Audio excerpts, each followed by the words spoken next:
cells to thrive, you have to have oxygen. For example, heart attack and stroke is nothing but that blood supply has been interrupted by way of blockage or poor circulation or whatnot, and that part of the heart or the brain that did not get oxygen gets injured. And if it does not get that oxygen extended period of time, then it dies, and that is a heart attack or a stroke. So this very critical entity of the red blood cell, that gets completely renewed every 120 days. Your gut lining, those are changed every 7 to 30 days. Your skin every 28 days. So our cells are made from these foods that we eat.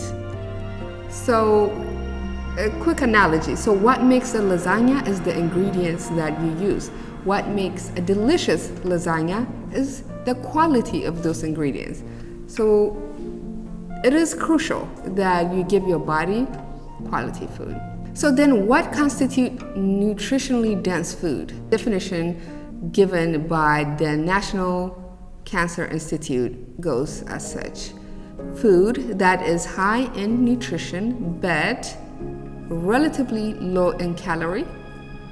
So nutrient dense food contains vitamins, minerals, complex carbohydrates, lean protein, and healthy fats.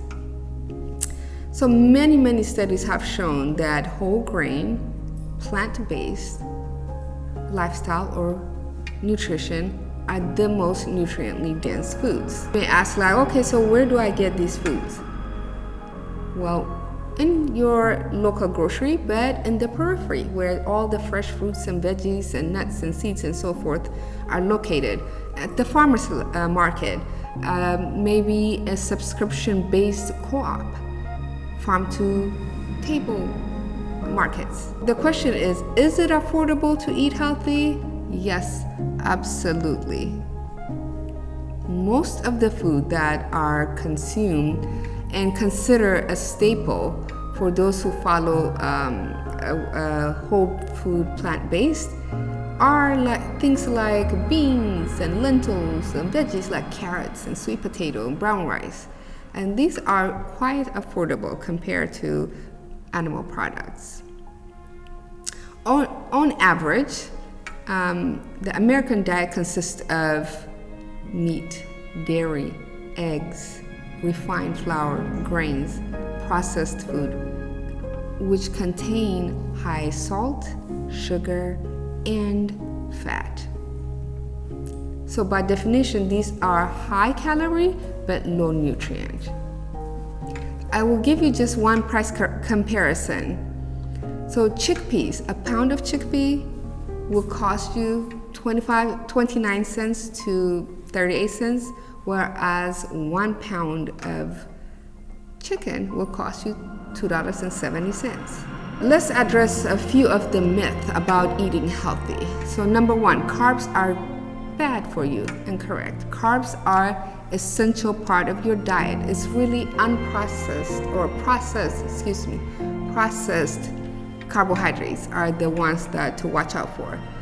Number two, all vegetarians and vegans are healthy because they eat this. Incorrect.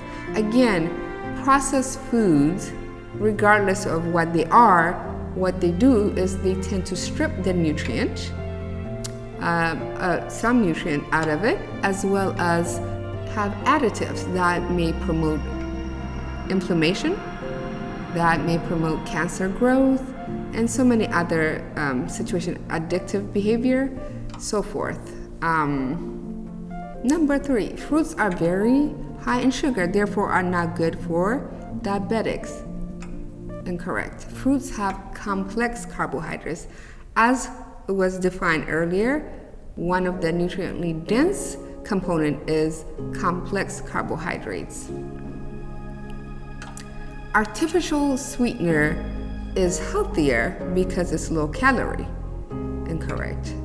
These, some of them, have been linked to cancer promoting activities, pro-inflammatory, and are often linked to addiction. You are addicted to these things. Number 5, you have to eat animal protein in order for you to maintain sufficient amount of protein intake for your body. That is incorrect. According to the Mayo Clinic, you only need approximately 60 grams of protein per day. And you can calculate your own by doing your kilogram of body weight times 0.8. That should give you what your daily protein consumption is. With the combination of the many plant-based entities, you are able to meet this very easily. Aside from what you eat, how you eat is also a very crucial component. What I mean about that is that your satiety center, which is the, if you will, the sensory to your fullness, doesn't get activated 20 minutes into eating. So if you're eating fast and a lot, you can eat a lot more before that sensory is even activated. Also, how you chew. So if you're just chewing quickly, and by the way, studies have shown people only chew 3 times before they swallow. You should chew approximately 20 times before you swallow, because you are sending partially undigested food that creates for the stomach more challenge of digesting. You may get discomforted and leads to the food not being absorbed and assimilated properly. If you chew your food at least 20 times and longer, your taste buds are in your tongue. So you have the ability to enjoy the flavors and the sweetness of whatever that food is, and which can lead to satisfaction. Therefore, you don't overeat. I want to touch up on physical activity. So physical activity basically can mean anything. It can be walking, dancing, yoga, yard work, but you do want to do it in a consistent base and sufficient amount to really get benefit out of it. What is the importance? Physical activity or exercise allows you to build muscle, agility, improve your posture and your strength, which leads to less injury. It also increases blood flow to all parts of your body. Again, increased blood flow, increased oxygen, increased nutrient. That is what's going to lead to thriving and longevity.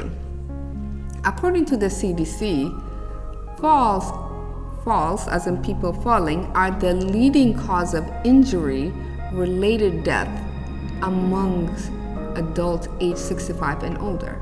So it's really profoundly impactful and is a necessary part of wellness. Lastly, wellness is more than oneself being healthy. It is a state of balance, which evolves with the ease of multi-dimensional level by interacting with the expansive environment that holds our faith. We cannot be well without the environment being well. We are a product of the interacting and compilation of environmental matter, soil, water, energy. A good example, plants make oxygen, the very thing that we spoke about that are critical, and in return, we give them carbon dioxide. So it is crucial that we maintain this symbiotic relationship. However, unfortunately, current state of affairs are our unnatural manipulation of planet Earth, often for our own convenience, is leading to the development of disease, unsafe climate, and mentally, energetically, and spiritually depleted society. When we can create this symbiotic relationship with planet Earth, we are now opening up this whole avenue to evolve to our highest, greatest self.